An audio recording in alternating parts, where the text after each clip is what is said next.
waxa weeye waa arrin runtii aad iyo aad u qaldan oo aan sinaba loogu baahnayn markaa raggu gacan qaadka haweenka ha ka waantoobaan ama garaacidda haweenka annaga xaggan imika qurbaha rag badan oo Soomaaliyeed oo gabadhoodii ama marwadii uu qabay ama afadiisii xaaskiisii caruurta u lahayd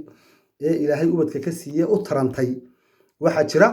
rag badan oo qudha ka jaray iska daa inay garaacaan qudhaabay ka gooyeen subxaanaka yaa cadib waxa weeye waa arrin aad iyo aad looga warwaro oo aad iyo aad looga murugoodo loogana naxar runtii nin afadii uu qabay dilaya oo toori ama midi waliba ku dilaya waayo halkan hubsaado heshaaba waxa weeye ma jirtadi ma heli kartid hub waayahay marka waxa weeye dumarka waa in la ilaaliyo sida ilmaha yar ee sabiga loo ilaaliyo la waaniyo wax loo sheego la toostoosiyo la dhiirigeliyo la buunbuuniyo la ammaano ayay u baahan yihiin uma baahna in la dilo in la caayo in la dhaleeceeyo in waxa weeye meelaha wax laga sheego uma baahna kumana hagaagaan waayahay qodobka 8aad waxa weeye qasabka iyo jujuubka waxyaabaha guriga dumiya ama qoyska burburiya waxa kamid ah in meeshii yimaada qasab ha ku qasbin xaaskaagu waxaan doonay ha ku qasbin adiguna gabadhay odaygaagu waxaanu doonayno raali ka ahayn qasabku wuxuu abuuraa naxli buu abuuraa nacbu abuuraa wuxuu abuuraa iska horimaad wuxuu abuuraa caro wuxuu abuuraa ciil wuxuu abuuraa labadii qoys ee wiilka iyo gabadhu ay ka dhasheen oo isku dhaca ama iska hor yimaada qasabku wuxuu keenaa stress ama qofka oo isku buuqa hooyadii markay uu ninkii waxa weeye ku qasbo waxaanay doonayn way isku buuqaysaa ama aabihii markay ku qasabta gabadhii waxaanu doonayn wuu isku buuqayaa markuu isku buuqana waxa weeye meeshii khaladaad fara badan ayaa ka soo baxaya marka qasabka iyo jujuubka waxa ka wanaagsan iyadoo labadii qof ama lamaanihii isqabeen nolol wadaaga ahaa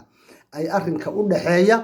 ay iyagu isla eegaan isla gorfeeyaan miiska soo wada fadhiistaan arrinkii qalaan oo qeexaan oo waxa weeye ay arrinkoodii rogrogaan oo wixii ay ka maarmi waayaan ay isla qaataan oo ay yeelaan waliba arrintaasi waa inay xagga ninka ka timaada waayo mas'uuliyadda inta badan isaga leh waayahay qodobka 9aad waxa weeye qaybsanaanta waxa laga yaabaa in lamaanuhu kala dhaqan duwan yihiinba waxba laga yaabaa in lamaanahan isguursaday ama labadan qof ee isguursaday inay kala dhaqan duwan yihiin iyagoo isku jinsi ah wada Soomaali ah tusaale ahaan waxaynu oran karnaa wiil ku dhashay Soomaaliya iyo gabadh ku dhalatay qurbaha isguursaday wiil ku dhashay Soomaaliya wuxuu wataa dhaqankii Soomaaliyeed gabadha ku dhalatay qurbuhu waxay wadataa dhaqankii qurbaha waxa kala duwan markaba labadoodii dhaqan baa kala duwan waxa laga yaabaa ninkani isagoo Soomaaliya inuu guursaday gabadh Jarmala dabeetana gabadha Jarmalkii aanay qaadan diinta Islaamka ilmihii ay u dhashayna ay qaadatay diintii hooyadeed haysatay oo aanay wali qaadantii aabaheed ilmaha laftiisii baa haysta diintii kale ee ay hooyadii haysatay ee kristaanka ahayd waa suuragal waanu aragnay way joogaan waayo ilmuhu had iyo jeer 90% wuxuu qaataa un diinta hooyadu haysato 90% markuu guursado ninku gabadh cad isagoo Soomaaliya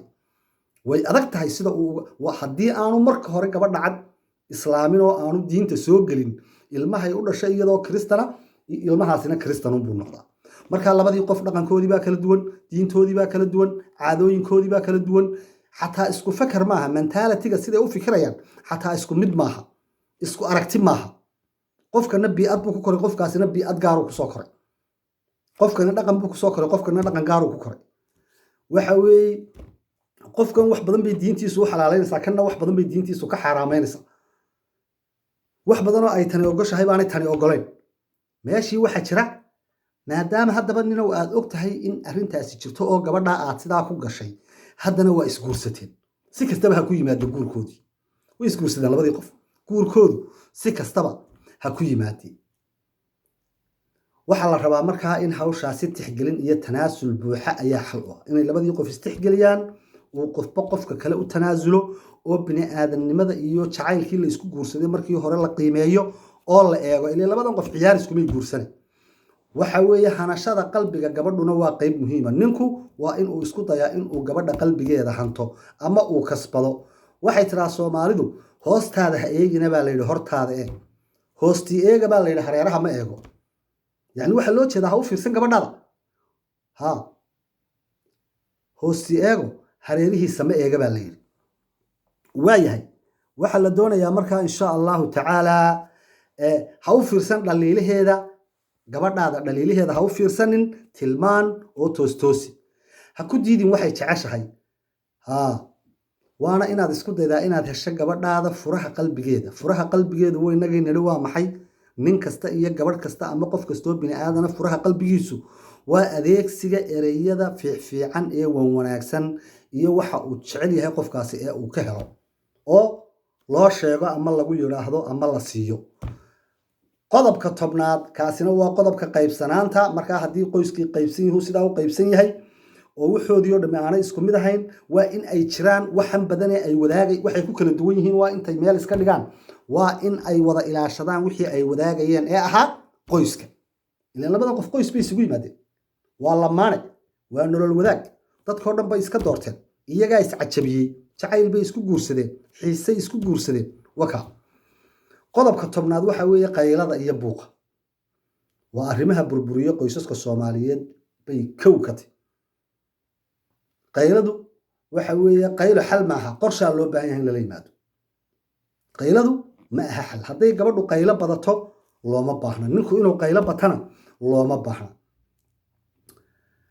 waxa weeye sidee qaylada loo joojin karaa waa inuu ninkuna qaato qaladkiisa gabadhuna ay qaadato qaladkeeda waa inuu qof kasta gafkiisa qirto tani waa inay gafkeeda qirato isaguna waa inuu qofkiisa qirto qofba qofka kale waa inuu qalbiga u qaboojiyo oo uu qowl dabacsan oo naxariis la ku yiraahdo hadii kale meeshii waxa weeye qaylada iyo buuqu ma istaagayaan midda kale waxa laga doonayaa ragga boqolkiiba 90 ragga qaylada keena gabadhan maxaa ka qaylisiinaya dhariga maxaa karka ka keenay baa la yiri kuleelka gabadhan ciyaar lama qaylinayso balaay aragtay waxbay aragtay nin imanaya matalan saqda dhexe ee ummadda ilaahayba seexatay ee waxaan ku isagoon shaqana ku maqnayn ka imanaya meel lagu ciyaarayo turba ama dumad lagu ciyaarayo ninka ka imanaya waa arrin aad iyo aad u fool xun isagoo aan shaqana ku maqnayn hawl kalena ku maqnayn ayaa wuxuu imanayaa gurigiisii saacadaha ummadda ilaahayba hurdo maalmaha uu fasax yahay caruurtiisa iyo reerkiisa la qaadan maayo waqtiye waxa weeye asxaabtiisu ka doorbidaya inuu qoyskiisa la qaato waqti waxa weeye arrintaasi runtii waa arrin aad iyo aad u silan oo gaar ahaan ay raggu ku badan yihiin oo la doonayo in ay joojiyaan dumarka waxa la yiri afar yay lahaan gabadh waa waano dumarku afar yay lahaan shan baan u jeedaa yay lahaan aftaagiyay noqon iltaagiyay noqon dhagtaagiyay noqon lugtaagiyay noqon gacantaagiyay noqon baa leeyahay shanta qodob gabadhu yeelan haddii gabadhu shanta qodob ay yeelato gabadhaasi waa goombaar weeye waa gabadh xun ayaa loo jeedaa bimacna aftaagi waa maxay waa gabadha cadhada badan ee allowduda la yiraahdo salaamu calaykum adku oranaysaa walaa calayna kaaba qaadimayso allowduda jaarka iyo cid waliba way taqaanaayo cidina ba baridiso qof waliba dhinacaas uu ka dhaafayo ilaahu sharkeeda ku dhaafi buu oranaya waxa la yiraahdaa aftaag waa naagta cadhada badan ee mar walba cadhaysan ee mar walba budka u sidata gacantaag waa naagta dagaalka badan ee waxa weeye aan cidina ka nabad gelin ee jiiraanku iska ilaaliyo ee odaygeeda nafta u keentay ee caruurteeda mid walba waxa weeye haday saq dhaxa tahay iyo haday aroortii haday habeen tahayba waxa weeye mid walba way garaacaysaa way dilaysaa waa gacantaagtaasina waxa la yiraahdaa ninkii hebel ilaahay shabeel buu xil uga dhigo shookigu buu taagan yahay waayo gabadhiisi baa mar walba gabadh kale oo jaarka baa la oranayaa way dishay ama way jabisay ama far bay ka calashatay taasina waa gacantaag waxa jirta lugtaag waa gabadha hurdada badan hooyada baa imanaysa salaada hore ee 6 guriga markaas ay oranaysaa ayeeyo meeday hooyo caruurtii mise oranaysaa ayeeyo way hurdaa hooyo awowga ma abtiga ma adeerka baa imanaya guriga casar markaas oranaya meeday hooyo markaas ciyaalka oranayaan awow adeero abtiyo way hurdaa walaalka baa imanaya guriga markaas oranaya meeday hooyo markaas oranayaan way hurdaa saacadii cidi soobo ay istiraahada ma garanaysaa muraad ugu timaada eheliba way hurdaa gabadhaasi qofku inuu seexdo oo hurdo oo gala dambi maaha laakiin waxa dambi oo xun oo dhaqan xumo ah in qofku xilli kasta uu hurdo marka taa waxa la yiraahdaa waa lugtaago way hurdo badan taho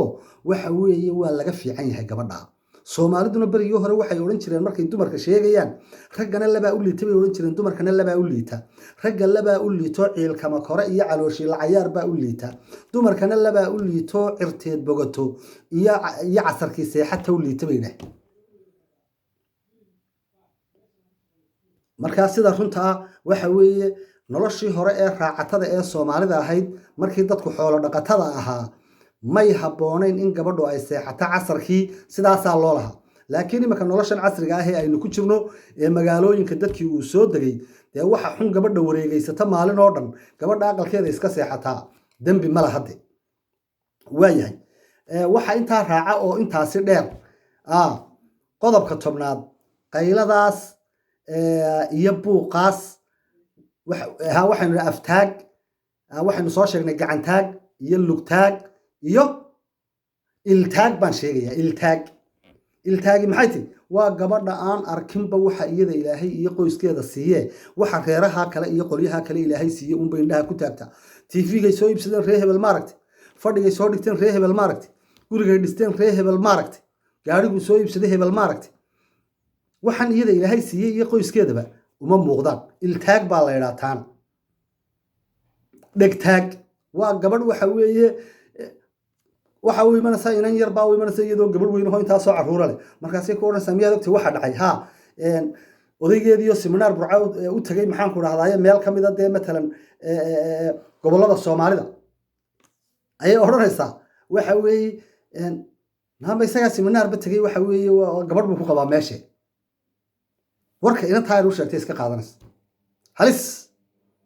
waa dhegtaag hadal kasta oo lagu yidhaahdo way qaadataa markaa waa dhegtaag iyo lugtaag iyo gacantaag iyo aftaag iyo iltaag waan sheegaan u malaynayaa intaba aftaag waa naagtii cadhada badnayd iltaag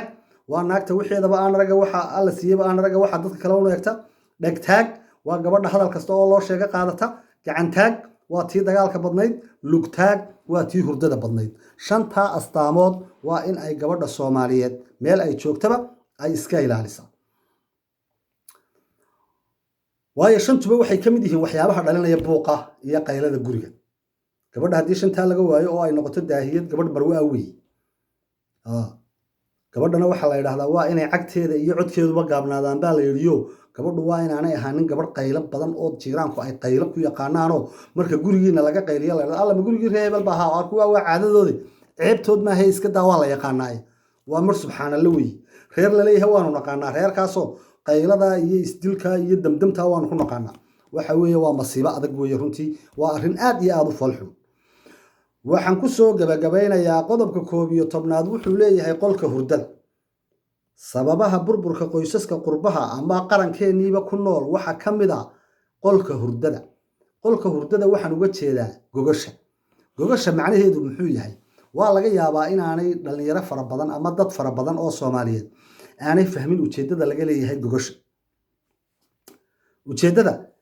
leeyahay gogasha inaanay dad fara badan fahmin ayaa laga yaabaa gogashu waxa weeye waa tiir adag oo aasaasi ah waa hal qodob oo u baahan isfahan waa arinta keenta jacaylka waana ta marka ay xumaato dhalisa ama abuurta khilaafka khalkhalka burburka qoyska kala tagga waa ta waxaa dhalisa qolka hurdadu markaan leeyahay qolka hurdada waxa weeye lamaanahan isguursaday ee guriga ku wada nooli dee qol bay leeyihiin la yidhaahdo qolka hurdada ama qolka aabbaha iyo hooyada oo la yidhaahdo qolka hurdada qolkaa hurdadu waxa weeye waa qol ka mida qolalka guriga ama waa qayb ka mida qaybta ay degan yihiin waalidka gurigaasi ama lamaanaha gurigaasi halka ay degan yihiin ayaynu nidhaahnaa qolka hurdada waxaa loo baahan yahay qolkaa hurdada in lagu heshiiyo wixii dhibaato ahee jira labadoodu hoos u xalliyaan weliba haddii caruur leeyihiin dadku waxa weeye waa in ay si aan buuq iyo xasarad iyo wareer u dhicin oo aanay caruurtoodu arrimahooda ula soconin waa in ay qolkooda hurdada wixii dhibaato ahee jirta ay ku xallistaan qolka hurdadu waxaa la yidhi ninka ama janno u noqdaa ama waa jeel qolka hurdadu ama waa jeel ama waa janno ama waa jeelka gabadha iyo ninka ama waa jannada ninka iyo gabadha gabadhu iyada isu haysta in aqalkeeda qolkeeda hurdadu uu janno noqdo ama jeel noqdo ninkuna sidoo kale isagaa isu haya in qolkiisa hurdadu janno noqdo ama jeel noqdo waxa oo siday isugu hayaan dee waxay isugu hayaan hadday dad fiican oo wixii dhibaato ah ee dhex yimaada xalliye ay noqdaan ee aan markaba isku bilaabin dagaal iyo gacan iyo qayle iyo buuq iyo wareer haddii aanay noqonin waxa weeye qolkoodu oo gabadhuna ay ninkeeda ixtiraamta ninkuna gabadhiisa qadariyo oo qiimeeyo oo midba midka kale waxa weeye uu marxabaysiiyo noloshoodii waxay noqonaysaa nolol togan oo maxaan ku dhahaa toosan marka waxa la yidhi labada dudada ku heshiin weydaa ducdana kuma heshiisaa la yidhi labada aqalka gudihiisii ku heshiin weyday dibaddana kuma heshiisantay waxa kaloo la yidhi labada duurka ku heshiin weydaa waa labadii ishukaansanayay duurka haddii ku heshiin waayeen iyo geligii cidlada ahaa ay ku sheekaysanayeen duleedkana kuma heshiiyaan labada hadalka ku heshiin weydaa halaabadana kuma heshiiyaan labadii qof ee hadalkii ku heshiin waayey hawle ku heshiin maayaan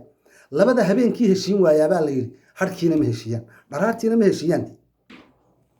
11 qodob baynu ku soo koobaynaa qodobada burburka qoysaska Soomaaliyeed ee qurbaha ku nool aad iyo aad baad u mahadsantihiin halkaas insha Allah tacaala maanta inoo joogaysaa waxaan idin leeyahay